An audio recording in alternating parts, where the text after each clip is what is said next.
In the vast reaches of the Kepler corridor, where stellar winds bend light itself, there existed a warrior class unlike any other. The Xylothians were apex predators of their world, four-armed beings with chitinous exoskeletons that could withstand plasma rifle fire. They had conquered 17 star systems. They had never known defeat. Commander Xylothian was among their finest. She had served the Collective for 3 centuries, her reflexes honed by 1,000 combat simulations, her battle record untarnished. And it was precisely because of this that when humans began appearing in disputed territories, she found their very existence. "You expect me," she said to the diplomat across the table, her 4 arms folded in a gesture that no other species could quite replicate. "To believe that those fragile creatures pose any threat to the human envoy, a woman named Dr. Sarah Chun. "I'm not saying they pose a threat," Sarah replied. "I'm saying you should respect their capability. Your kind barely survives on your own world. Your bodies break if the temperature changes. You require sleep like children. And yet, your transmissions speak of warriors, heroes, as if you've ever faced true combat." She leaned back in her chair, which groaned under her weight. "It's almost endearing, the myths you tell yourselves." Sarah said nothing. She simply left a data crystal on the table and walked out. 3 weeks later, everything changed. The mining colony at Kepler Station was attacked, not by the Collective but by the Xylothians, an insectoid species even more vicious than the Xylothians. They descended on the station with minimal warning, and within hours, half the human colony was trapped in the lower levels, cut off by sealed blast doors. The Xylothians surrounded the access points. Escape was mathematically impossible. Xylothian watched the situation unfold from her command cruiser. This was not her fight. The Collective had no obligation to these fragile beings. And yet, she found herself monitoring the situation. Perhaps it would serve as a useful lesson. Perhaps the humans would flee and reveal their cowardice. Or perhaps she was simply curious. The colony sent out a distress call. Evacuation shuttles could take perhaps half the survivors, the ones lucky enough to reach the landing platform before the Xylothians closed in. The rest would have to buy time. Buy time or die. It was then that Xylothian's communications officer forwarded her the manifest of those still on the station.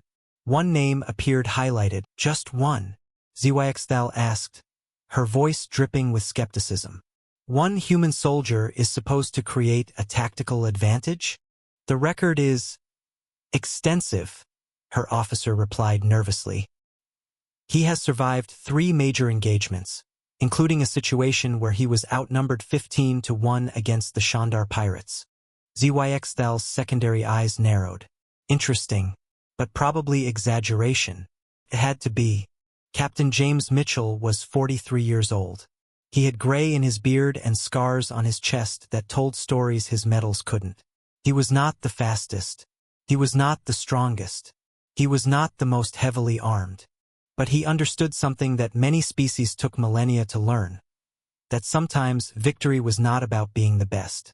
It was about being the last one standing. When the evacuation order came through, he'd already made his decision. While the non-combatants made for the landing platform, he positioned himself at the main access point, a narrow corridor that the Xylothians would have to funnel through. He had 6 magazines of ammunition, 23 guards with bolt rifles, and a very specific understanding of tactical geometry. "I'll hold this position for 12 minutes, he said into his communicator, calm as a man discussing the weather. "That's all you need." "Captain," the colony commander's voice crackled back, "that's a suicide mission." "No," James replied, checking the sights on his rifle one final time. "It's a delay mission. Different thing entirely."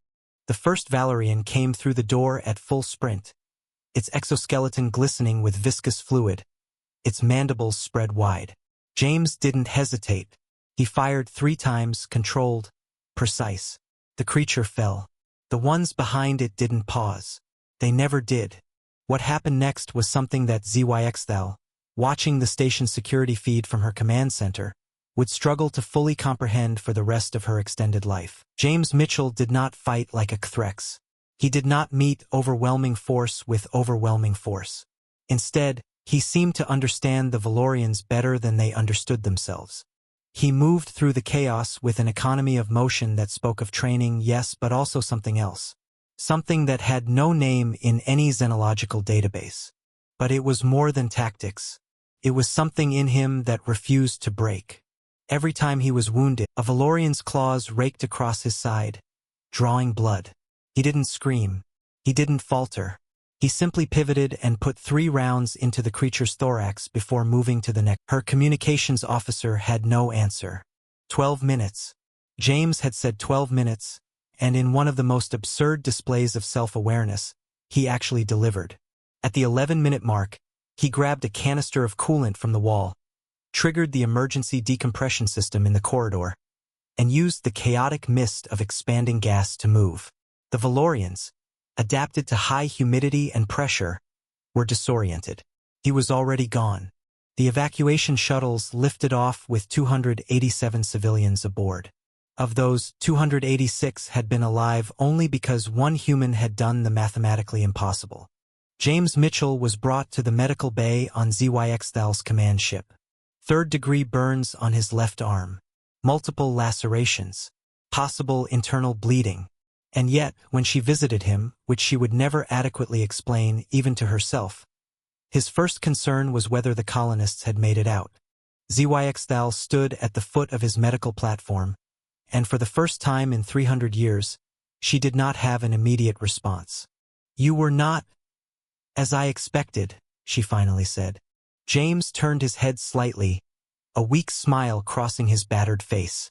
"Yeah, we humans are full of surprises. Your species is fragile. Your bodies are inefficient.